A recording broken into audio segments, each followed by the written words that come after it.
প্রকৃতপক্ষে রবীন্দ্রনাথ নিজে যেমন হাসি ঠাট্টাকে কখনোই খেললাম বলে মনে করতেন না, ঠিক তেমনিভাবে অন্যান্য। আজকের অনুষ্ঠানে উপস্থিত হয়ে খুবই ভালো লেগেছে। সবচেয়ে বড় কথা, মহানগর পত্রিকাটা একটি যশস্বী সাহিত্যিক সমরেশ বসুর তৈরি পত্রিকা।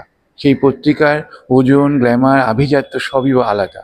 এই সমস্ত পত্রিকার সঙ্গে জড়িয়ে থাকতে নিজেদেরও ভালো লাগে খুবই। আর আজকের অনুষ্ঠানটা তো হচ্ছে খুবই ভালো।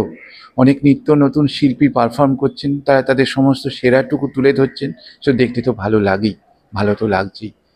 এবং আপনি কি এখানে পারফর্ম করবেন আজকে অনুষ্ঠানে? আমি এখানে অনুষ্ঠানে পারফর্ম করলাম। প্রথমে শুরু করেছি, রবীন্দ্রনাথ যে কত বড় রসিক ছিলেন সেই রসিকতার পরিচয়টুকু আমরা খুব একটা পাই না। সেই অনন্য সাধারণ রসিকতার সামান্য কিছু নিদর্শন আমি তুলে ধরেছি এখানে অনুষ্ঠানের শুরুতেই। আর একটু আগে, কিছুক্ষণ আগে করেছি ভারতীয় শাস্ত্রীয় সঙ্গীতের উপর নির্ভর করা একটি ছোট্ট কম্পোজিশন।